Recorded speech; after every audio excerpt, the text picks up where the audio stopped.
Okay, this is the first time that I can remember in my 30 years in journalism that the news wars were so out in the open. And, you know, I mean, there's no more subterfuge here. It's out. You know, when the CBS Evening News hires a guy like Rick Kaplan, who his whole history is moving news organizations to the left and attacking the U.S. military. When they put a guy like that in charge, I mean, that's a big move. Let's bring in Jeff McCall, who teaches communications at DePauw University, and he is the author of the book, Viewer Discretion Advised, Taking Control of Mass Media Influences. He's coming to us from Indiana. Am I making any mistakes here, Professor? Well, Bill, your analysis of NBC moving left is very noteworthy, and I think it's worth us monitoring. The hiring of Kaplan I find to be particularly curious on a couple of levels. One is he is associated with the Bill Clinton operation. He's a close personal friend. That's been published in a number of reports. The other thing is he has worked at several other news organizations that haven't exactly done all that well in recent years in terms of ratings and whatnot. And so, I mean, for CBS to be recycling him, you know, from CNN to MSNBC and now to CBS, and knowing that he's an identifiable liberal, and I'm not using that in a critical sense, but he is identifiable, it would seem to me like CBS would benefit more from trying to get some fresh faces and some new ideas rather than to recycle a network executive who's kind of been around the block. Well, everybody here who knows Kaplan at Fox News was very surprised by this. Because his reputation is so bad, both in performance and in ideology, in the sense that it's nothing wrong with being a liberal. All right, I have liberals on my staff. All right, I'm staring at one. Nothing wrong with that. But once you allow your ideology to influence how you cover the news, then you corrupt the news gathering process. The difference between somebody like me, who's an analyst, and a straight reporter like Richard Engel, who you just heard. Now, Richard Engel, he's the top guy in Iraq, NBC's top guy. He is a self-proclaimed pacifist, an anti-war guy, who, whenever he reports, has that, well, it's not going well. You know, you said something about Richard Engel that I thought was very interesting, that if he wants to analyze, they should make him a paid analyst and get somebody else. Absolutely, I got no problem with that. I think that's a very interesting reflection, and one of the things I noticed in the sound clip you played by him, at one point he said something like, oh, the situation is very dire. Dire, right. Well, one thing when I teach my journalism students here, I say is, you leave out superlatives. You don't use words like very, a lot, and that sort of thing, because they can't be quantified. They can't be measured. So how much is very dire versus a little dire versus just okay? And very dire is grammatically incorrect. If it's dire by its very nature, it's very. Right. So you don't, you know, look, but now we're nitpicking.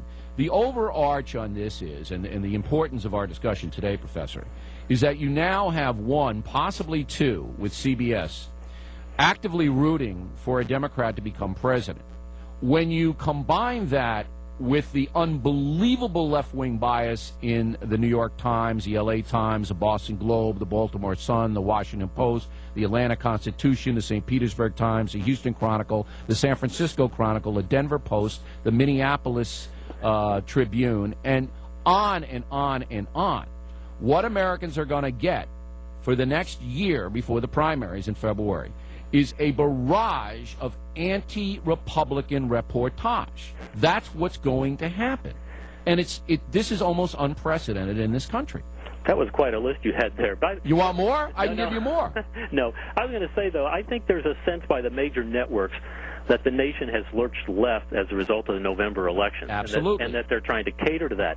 I think that might be a programming mistake, because it has been at NBC. The Democrats made some ground up, certainly in the elections, I'm not sure that's a sign of a national lurch. And I would think the best way to get ratings and to program a news program, which, by the way, those 6:30 newscasts on CBS and NBC and ABC, they're supposed to be newscasts. But the best way to get ratings for those, you know, network newscasts is to do good, solid journalism, leave the ideologies out of the way, and if you've got commentary, put it in, label as commentary. Yeah, that's fine, but then and no one has any problem with that. Solid journalism. We went down the list at NBC we went down the list of all of their personnel. Did you see the Andrea Mitchell interview that I did with her? Yes, I did. Okay. And I just said, name one person in your news organization, Miss Mitchell, and she's been there 35 years. Name one. Well, it was hard as a for her, conservative thinker. She could not name one. Well, and even the Katie Couric broadcast has its moments where it seems to suggest left. When she was over in the Middle East in Jordan covering the summit earlier this year, she was interviewing Tony Blair and asked him a question, do you regret your unwavering support of the president? And really, that's not a question, that's a commentary. And then she interviewed Condoleezza Rice and said, will this summit really change anything? And, of course, the translation to that question is, no, it's not going to. So, I mean, Couric has been viewed by, well, particularly on the conservative website, she's viewed as leaning left to start with. So you bring in Kaplan, who's an identifiable liberal, it makes you wonder whether the newscast can go forward in an objective manner. And by the way, I think you can have people who have ideologies and still do professional, solid journalism, but I think it makes it harder if the leaders of your organization are identifiable. And particularly when they are actually ordering you to do certain things, as Kaplan did at NBC. Right. Kaplan allowed his employees at NBC News to use far-left smear websites as primary sources. Now, for those of you who aren't journalism students, a primary source is you take the information you're given and put it on as fact. And Kaplan allowed that to happen, where no good, honest newsman would ever do that. Take a partisan source and report it as fact. Hey, Professor, thanks a million. Check out his book, Taking Control of Mass Media Influences. Jeff McCall, Viewer Discretion Advised, is the title of the book. All right, lines are popping. 1-877-9-NO-SPIN.